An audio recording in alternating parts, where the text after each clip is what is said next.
They're two guys from Queens, and between them they have done 83 children's books. I'm talking about the wonderful Richard Egielski and Arthur Yorinks. They're with me here today to talk about their brand new book, Homework. That's coming up next on Books Alive.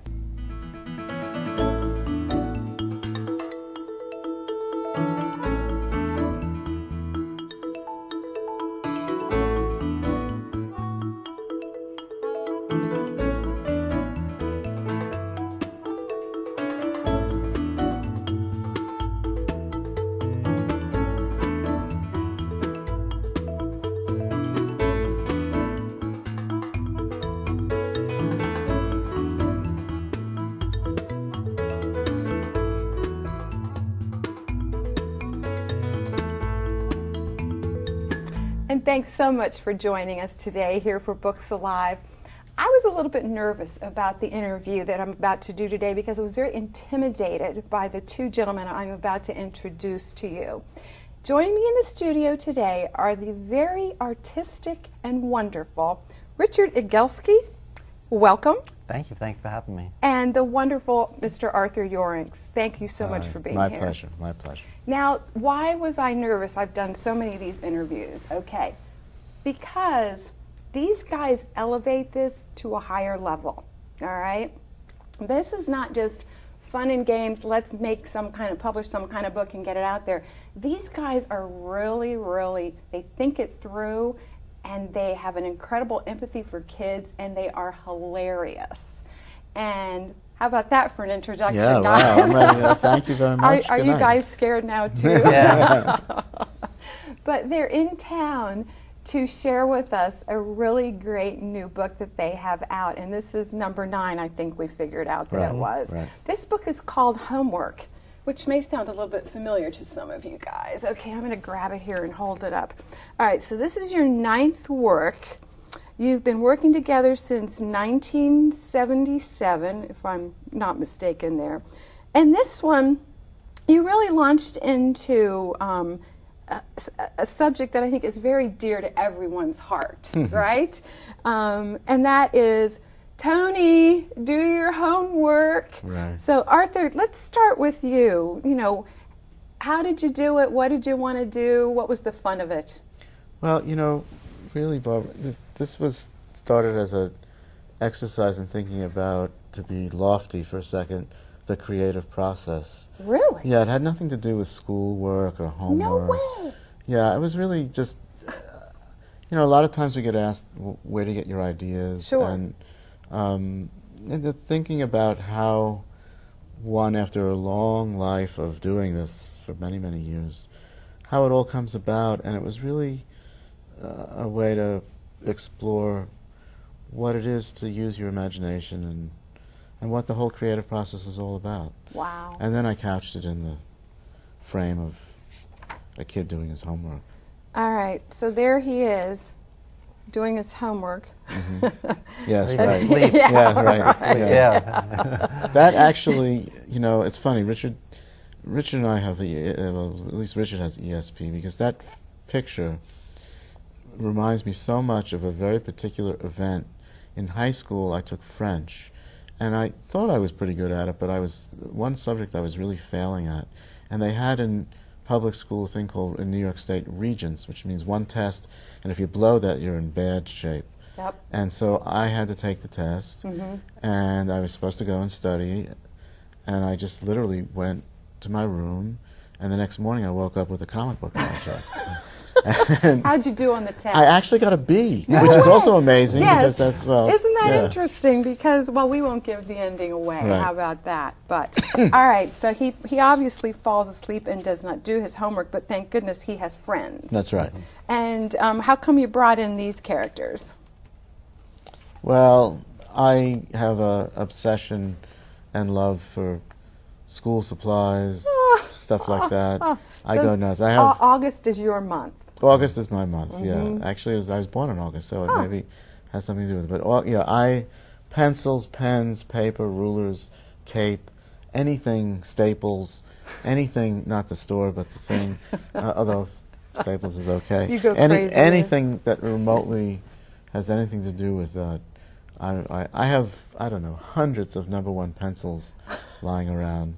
They're all sharpened. So This says a lot about your personality, you Yeah. realize. All right, well, I know that you guys began in 1977 in a very unconventional manner, which was that whereas the author and illustrator usually don't get together, you did. yeah.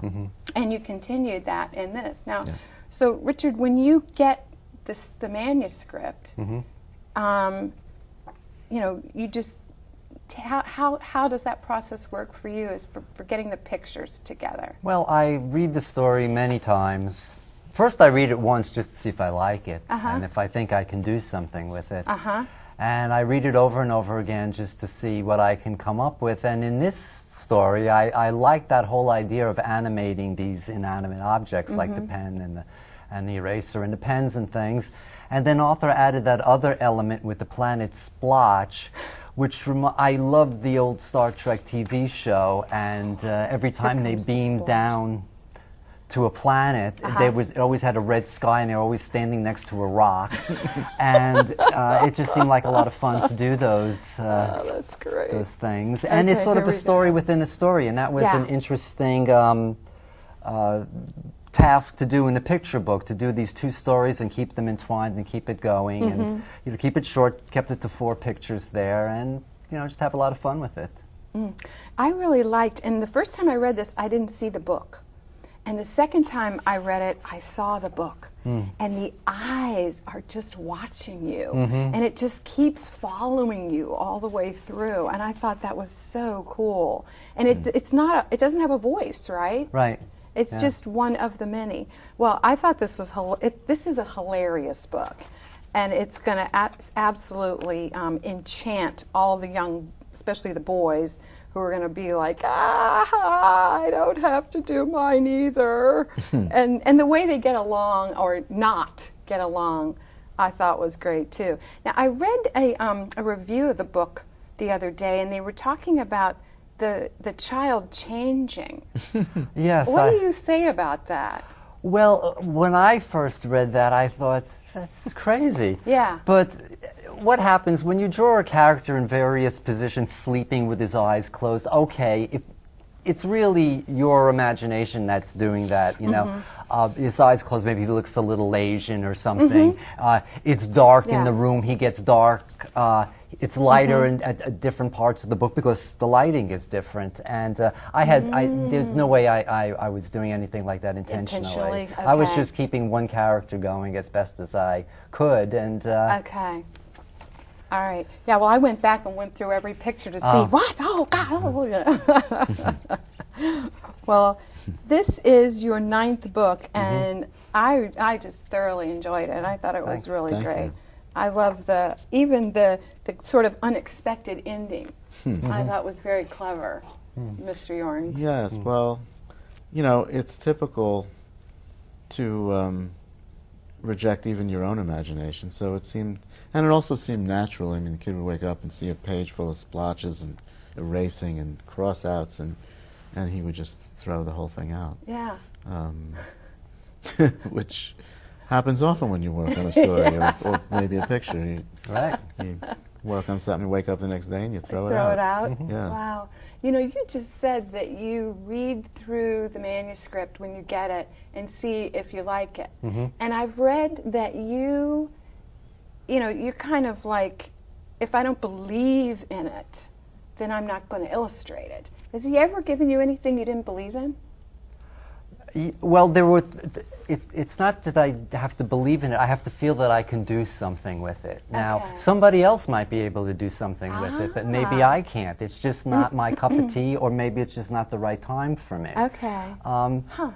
Most of authors' works I just love because he gives me all of this room to do things with pictures, and it's rare that author would give me something that I wouldn't like. Okay.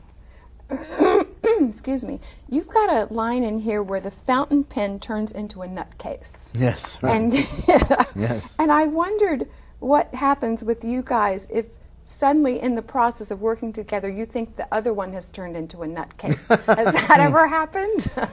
No, not really. I mean, you know, we were very fortunate in somehow fate sort of bringing us together in this medium, because we both, besides maybe similar backgrounds, we both believe in the form of a picture book in a similar way, in that the words and the pictures really need to be interwoven with each other. And for me, someone who just writes the words, I don't draw, it means allowing Richard to do his part of it. You know, there's never been a time when I said, oh, Richard, you know, this should be yellow, or this should be blue, or this should be this, or this should be that. That would be absurd. The whole idea is that the story should, like Richard was saying earlier, should inspire him to do his own world. And we both always respected each other's space that way. And Richard is you know, he's a genius at this form. Really, frankly, one of the few, I think. Wow. What defines that genius? It's respect for the text, but not a slavish respect for the text. Not just, you know, oh, it's in the words, so now I put it in the pictures. It's actually just the opposite. It's being inspired by the words and filling in. You know, good picture book text is really, it's ephemeral. It needs air. It needs a lot of open space. And you know, Richard, to be honest, not because he's sitting here, but he has many amazing skills. One is pacing a book. There are not that many people in this business who really know how to do what Richard does and in the rhythm of it. And also his ideas that spring out of the text that are not specifically in the text. And we can cite many examples in these books where I've written one line and Richard has done 4 pages of pictures. And they're always right on. They're always... There's a sense when you pick up your books that you're telling the story with the words. He is so telling the story with the pictures. Yeah, right. And they just do this. That's right. Now, you guys won, is this my Hey Al right here? Yes. You won the Caldecott. Right. Congratulations. Yeah. Oh, in thanks. 1987 with this fantastic book, Hey Al.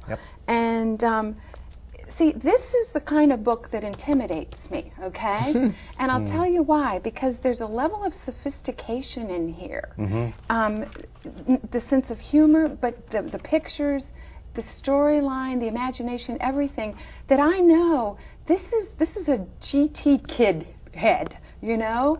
And I just really take my hat off to you guys. This is just amazing stuff. Even this, I just will open to this page.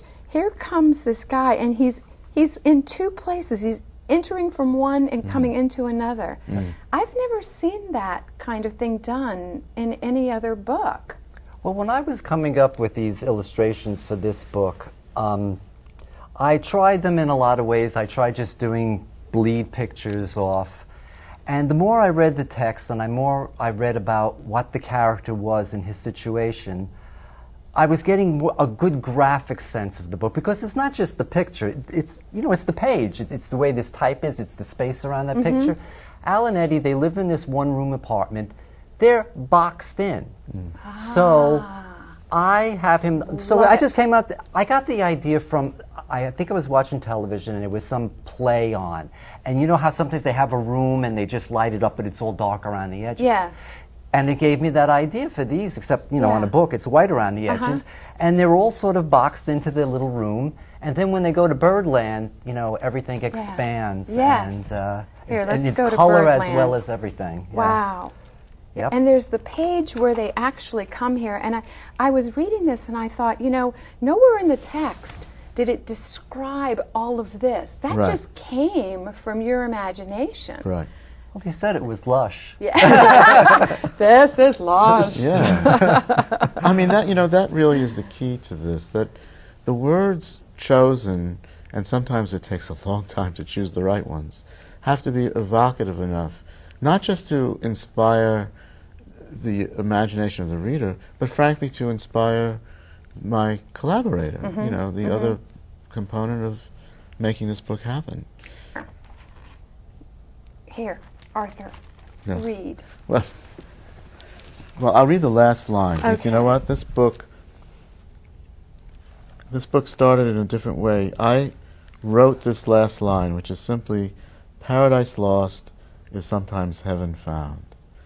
And I wrote that in a little scrap of paper somewhere and carried that around for 6 months at least before I figured out how to go backwards and get to that line. I knew what the story was a little bit about, but picking those words sometimes take, one line could take a week, Wow. take weeks, who knows, Wow. Yeah. So is it wordsmithing, or is it your own imagination creating? Well, it's partly, you want to tell the story, you want to get the narrative across, but then this is such a compressed form. Richard talks often about this, that it's only 32 pages, and this is not a novel, it's not even a chapter book, it's a picture book. And to my mind, in a picture book, less is more. The less you can say in a text and let the pictures do their thing, the better. And so getting the words right, each one then carries its own heavy weight, If you, there's not that many, each one is important. So. Why do you guys do this? I love the form. It's always a challenge. And I like books, and I like holding books too. I'm comforted sometimes with books. You could sit on your bed at night, as a kid too. You have a couple of books, and you don't need it. You don't have to plug it in. You don't have to do anything like that. And I just find it to be a really great challenge, and the form just keeps me interested over and over again. I feel like I'm never quite getting it absolutely right, so I got to do it again and do it again. It keeps evolving. Yeah, yeah. And each story is different, has different problems and different things to do. Speaking of evolving, this was book one, right? That's book one. Okay, so this is Sid and Saul, and you did it in black and white. Yeah. And this is back in 1977. Ha ho hee haw. Right. Right? Big ha ho. Right. I mean, nobody told you to make big ha ho. Well, I had to think, because you don't see any when people say things, or like even when you don't see that. But I know it shakes the world. How am I going to show that graphically? So I show the big ha-hos and he's, and then when you turn the page, you see the effect. Whoa! And I even, I rattled the edge of the of the book there to show that. That's awesome. Wow. Wow. All right, so he kind of answered the question, why do you do this? Why do you do this, Mr. Arthur Yorinks? Well, who I never thought I'd be sitting in front of and asking that question of. This is way too much fun. no, okay. That's great. Well, I wanted to be a writer my fate was sealed when I was like 6 or 7. And I wanted to write short stories. That was my thing. I didn't have picture books. Rich and I also share this in common. We didn't have these books as children. Right. And so I grew up reading quote unquote adult literature, not being precocious just because that was what was in the house. And I vividly remember reading The Black Cat by Edgar Allan Poe one night and scaring the heck out of myself. I was maybe 8 years old. Ooh. And I thought, even then, I wouldn't express it in this way. I didn't have the words for it then. But I thought, what power, that here are just words on a page, and I'm ready to crawl under the bed because I'm scared out of my mind. And the things that it evokes in my imagination, and that seemed like, boy, if I could do that, what power that is. And I grew up, even though I read longer books as well, there was something about this compressed form of a short story, and I thought that's what I would do. I would write short stories. But getting older and then realizing that, that especially in those days, you couldn't give short stories away, let alone have them published. I didn't know what I was going to do, and I had fatefully run into a guy that is the king of this medium. You're talking about Maurice Sendak, yeah. Where did you meet him? Oh, it's a crazy, legendary story, but I knocked on his door one day. At his house? At his apartment, yeah. Oh my gosh, did you know whose door you were knocking on? Yeah, it was a strange thing, and there was an article on him in the New York Times in the Sunday section, and it weirdly gave his address. This was in the 60s, so things were different then. Now, when did he publish Where the Wild Things Are? 63, I believe. Okay, so he had already published. He had already published. He was Okay. in the middle of working on In the Night Kitchen. Okay. That had not been published. He was literally, that was on his drawing table. And I read this article, and, you know, I thought, it was a strange time. I wanted to get out of my parents' house. I was this teenager. This guy, art. I always liked art, though I couldn't practice it. I didn't have the talent for it. And he was an artist, and he liked the same literature that I liked, 19th century literature.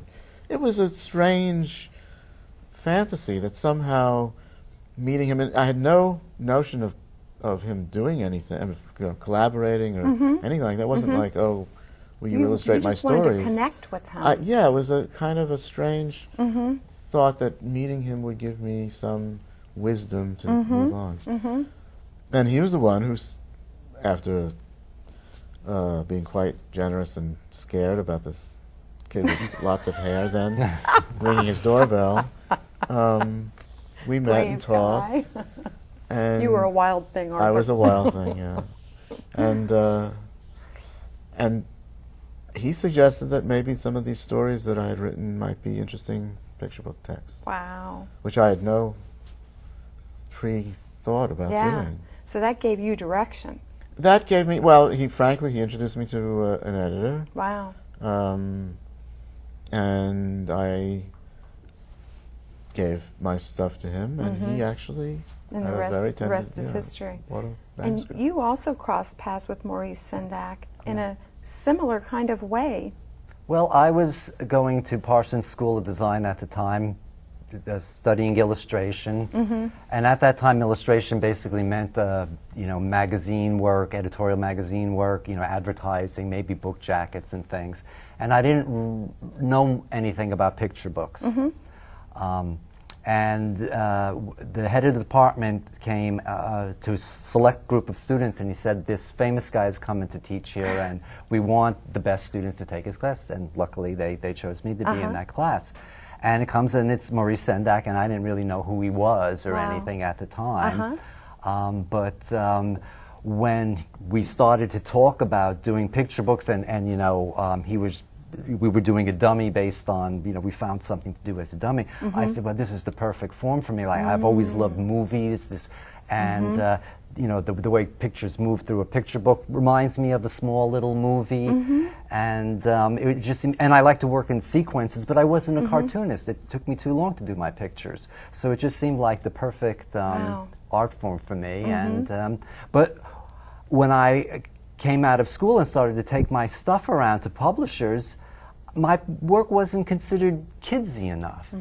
They said, "Oh, this looks more adulty or something," and it took a while till I met Arthur and we did the first book. Yeah. Wow! So that one man really created direction for both of you. That's he so also cool. introduced us. Yeah. Oh, that's amazing. By That's a strange way, because I was looking for an illustrator for my books, and he said, I had a student a year ago who would be perfect. And I said, wow, great, who is it? He said his name is Richard. I said, wow, that's great. Richard what? He couldn't remember Richard's last name. I said, thanks, Maurice.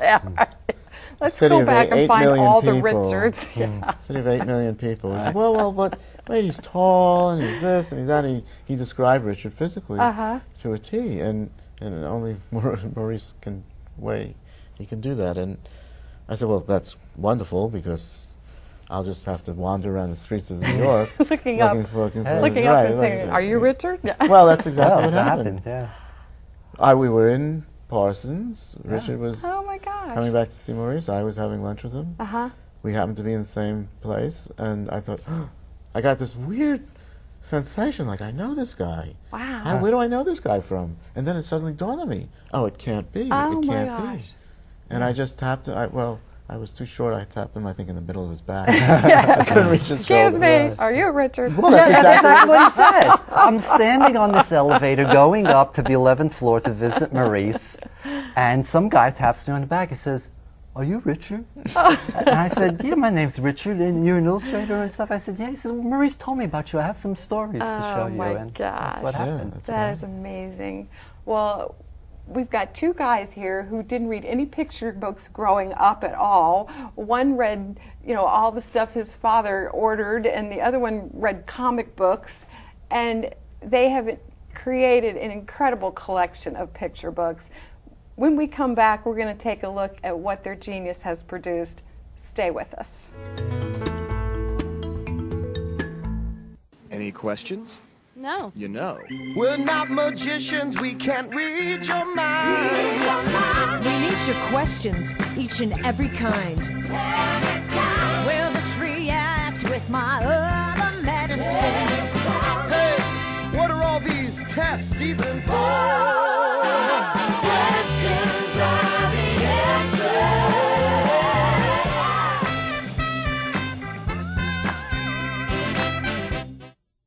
Do you like this top? It's so gay. Really? Yeah, it's totally gay. You know, you really shouldn't say that. Say what?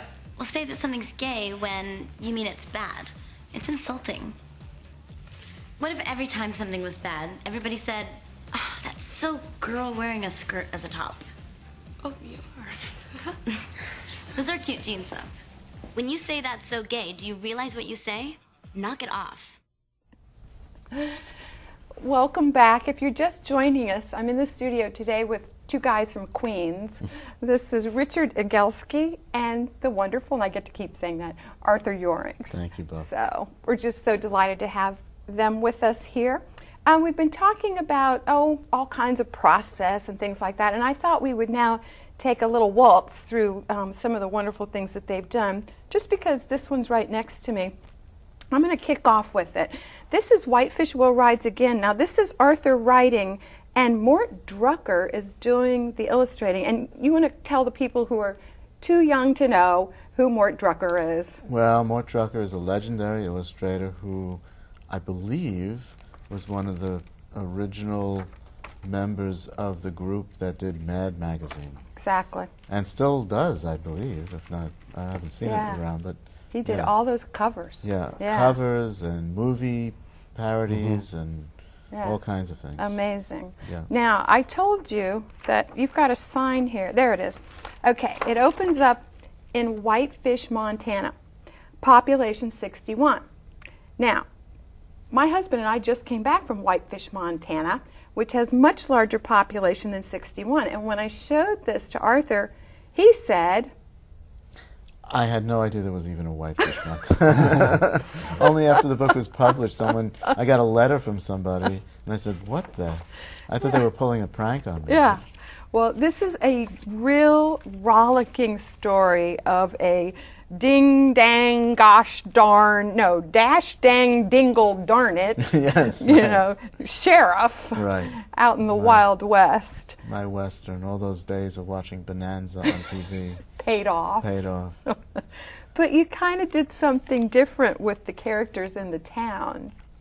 Yeah, well, this came from, there used to be when phone machines began and people had tape, they were actually tapes. Yeah. And people would play around with this.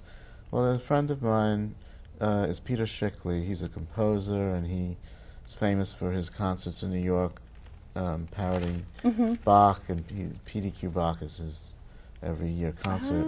And he had this phone machine message that was an entire little vignette of a Western. Oh, you're kidding. He said, this creative. is Pete and his sidekick Beep. Come on over here, Beep, and you'd have sound effects. All right, when you get ready now. Okay, as soon as come on, Beep, come on over here. And it was all in this Westernese, and all of a sudden you hear Beep. It was absolutely hysterical. And that gave birth to this? And that gave birth to this. Oh, that's a great story. Now, I thought it was really funny that you didn't know about Whitefish, Montana, because you did the book about, was it Happened in Pinsk? Right. Is that what it was? Pinsk. Pinsk. Yeah. Yep. Okay, now I don't have that one here today, but you have a great story about that. Yeah, Arthur writes the story. It happened in Pinsk. Now, I knew there was a Minsk. You heard of Minsk all the Sure. time. Yeah. But I thought that he was making a little play on pink and Russian-y Pinsk, you know. I Yeah. didn't know. So I just invented this city based on some pictures from Vienna and Budapest and all, you know, Moscow. And I podged them together into this place, Pinsk. And so I just made it up, and then Arthur, one day, well, you tell part about the letter. Well, we got a letter, I think it was from California or someplace out west, saying, I cannot believe how Richard has captured exactly what our town, Pinsk, looked like. And he even got the orphanage where we grew up. And it went on and on and on, and we're coming to see you both in our RV, you know, and we thought, well, what street do you live on? And we both lived in the, I think we both lived in the village. At the time, I thought, oh, the streets are really narrow. I thought, how are they going to have an RV? RV in the village? Oh, no. Greenwich Village in New York. Oh, that's wonderful. All right, another one that I really love is just Mr. Egielski here, and that's Buzz. And I mean, I don't know what little boy would not enjoy this wonderful. Look at this. Uh-oh! He's about to go down. Right. Well, I've been wanting to do a very linear, straight picture book without flashbacks or anything, just something that just started and went zzz, quickly all the way through. Yep. And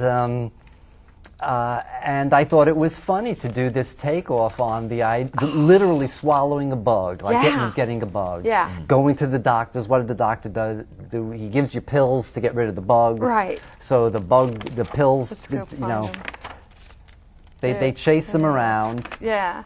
Like, here come the mighty pills. Yeah, well, that's my favorite sentence there. The pills went to work. You know, I mean, that's you know, that's. I love the white space here. Yeah. Do you guys plan that out? Oh yeah, sure. Yeah? Well, Okay. you know, that's the graphic qualities of the picture book that I like. You know, using white space, using negative space, as we used to say in art school.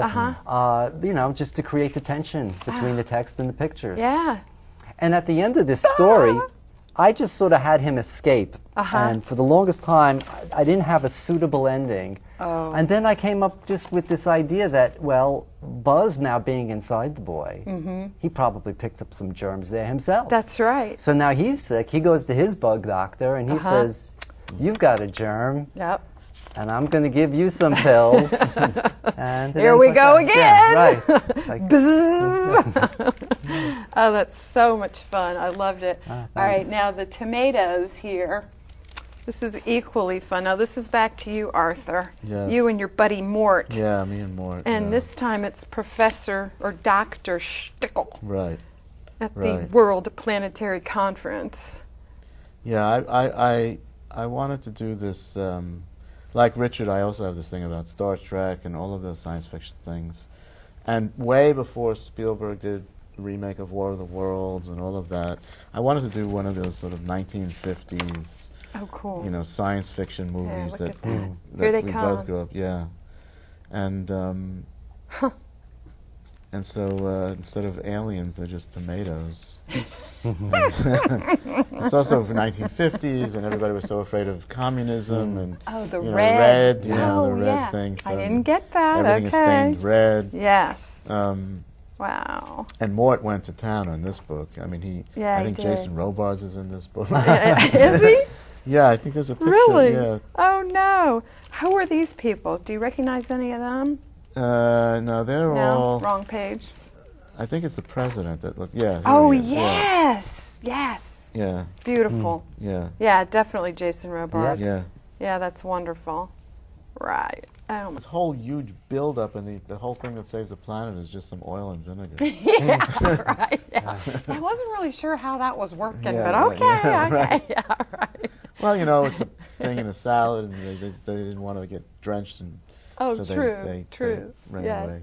Now, going back to what you were saying about being a boy and when you were 6 or 7, and you see the power of the book. Right. What is your power here? What is your gift?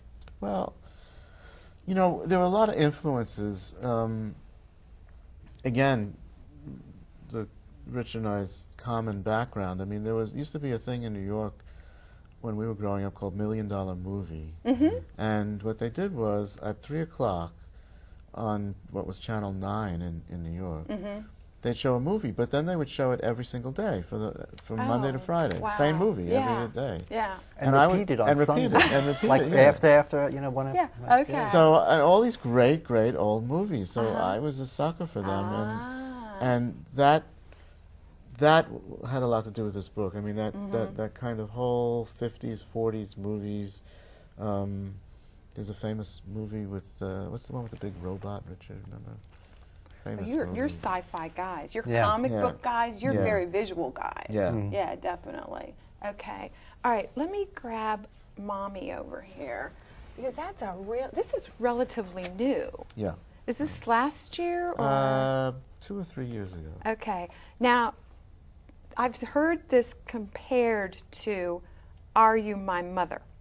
But this is very, very different, okay? Yeah, very different. And you did they say the scenario. Yeah, no one knows what that means. Okay. Do you know what that means? Yeah, yeah. And someone named Maurice Sendak Right. did the pictures, and Matthew Reinhardt, who works Right. with Robert Sabuda, did Did all the the engineering, paperwork. right. Yeah. So, all right, here comes the baby, Mommy. Right. Mommy, Right. just wandering into your little average haunted house here, and oh, Yeah, Dr. Frankenstein. yes. This started as a play. I did a play. Maurice and I had a theater company for a while. And during that era, I did a play called It's Alive. And Maurice did the backdrops and costumes for it. And it was about some kids trick-or-treating, and they bring along, they're stuck with their little teeny brother to go trick-or-treating, and they come to the wrong house. They come to the Dr. Frankenstein's house, no. who's in the middle of trying to put a heart back into the bride of Frankenstein in the play. Oh, wow. And so they open the door to trick-or-treat, and they see this horrible, crazy place.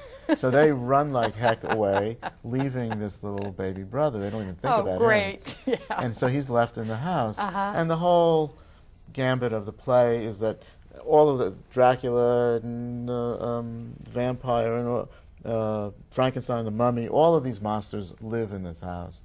And instead of the little boy being terrorized by them, they're terrorized by him. Because he has no conception of monsters. He's just Oh, wow. so anyway, there were all of these drawings left lying around that Maurice had done for the play. And one day I said to Maurice, you know, we should do something with this. You wouldn't have to do anything because it's already done. Yeah. Of course, they told him that, and then he had to draw about 4,000 Oh, pictures. no. It'll be easy. It'll be easy. So what I did was I made a map. I actually wrote out in prose all of the things that happen on each page. So on this page, eyeballs move here, this goes there, and Oh, I see. Matthew Okay. turned it into. Oh, wow. So that was like a triple threat. Yeah. All right. Now, you did, you called it the Night Kitchen Radio Theater. Am I saying that right? Yeah, yeah. That's Okay. evolved into another company, but yes. And you guys were actually on satellite radio doing We children's did- literature? Yeah, what we did was we had a series at the Kennedy Center for 2 years, where every month we would do another original play for the radio based on a book, or yeah, it was always based on a book.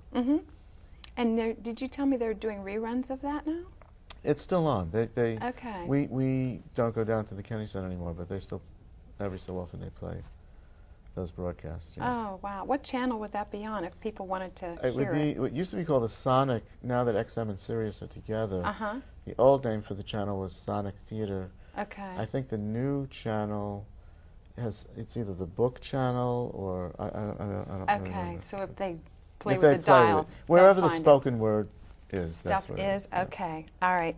But what I'm leading up to here in my sneaky little way is that you said once that when you're reading a children's book, and I thought of the theater element of it, that you should not be theatrical, that you should go with the sort of natural rhythm of the book. Now, this is a book that you guys did together. You put some sort of sneaky little things in here for kids to do with pictures. So I thought it would be fun to ask you to read a little bit and show us what you mean by reading with the rhythm. Well, I'll attempt See it, what you although can do. you know, I say a lot of things, and then when it comes down to actually demonstrating it, I'm terrible. Because I'm not the best reader in the world. But what I meant actually by that is that a good picture book will lead a reader to its own rhythms, that you don't necessarily really have to supply it. If the text and the rhythm of the pictures, like we talked about earlier, the way the picture book is paced by the illustrator, if it's done correctly, you don't have to add extra stuff. Okay, make voices and things like that. Okay. So this book is starts out very simply, like a lot of our books. One day Mel, an ordinary boy, was walking down Tottenham Street, kicking a rock, when he tripped and fell into another dimension. And Sure he did. Gee, Mel said, I don't think I'm in New Jersey anymore. Mel looked around. The bushes and the trees and the houses seemed the same. But wait, everything was pointy. There was a dog with a pointy head. There were pointy birds and pointy clouds and pointy cars. It was a pointy dimension. Wow, said Mel. Mel finds the pointy dimension. All right, let me show you guys the pointy dimension, because I'll bet you're dying to see what Mr. Egielski did with it. All right, there is the pointy dimension that he has just walked into. And just in your own imagination, try and experience what that would be like. All right, now as the story treks along, because nobody's really believing this pointy dimension thing, I'm going to hand it over to you, and you can show us what you conjured up with your genius. Well, I had this idea for a long time of, in the old Mad magazine, there was this, you fold a picture and it would form something else. And I've been thinking, well, what can I do with that? You know, because with the picture book, the 32 pages, I'm always looking, well, how can I push this? I'll push, you know, what can I do that's new that I haven't seen done? Push it a bit. So I had that idea, but you can't just do that with anything. I mean, you need the right story for it. So this was the first book Arthur and I did in quite a while, after a sort of a bit of a hiatus. And I had that idea, and this story, I knew I could do that sort of thing. So, but it was really a lot more difficult to do than I first thought. In all of the pictures where he's in the regular dimension, there's rounded objects. Now, everything when he goes in the pointy dimension is pointy. And he disappears when he kicks inside his father's junkyard here, and when you fold the page, I don't know if you can see that clearly, but that forms Mel. Yes. But this became difficult because I kept all the roundish things on this side. You see, Wow. I knew that everything had to be pointy too, so like I had to make sure that when I did it, there were only pointy things left on this side. That's incredible. Yeah, it really is incredible. It's just incredible. So I had a lot of fun with that. That's where you see him in the dimension, and then I had a lot of fun with the other one where he falls out of the dimension. So here's the family. They're chasing Mel around the room, and when you fold it, he disappears.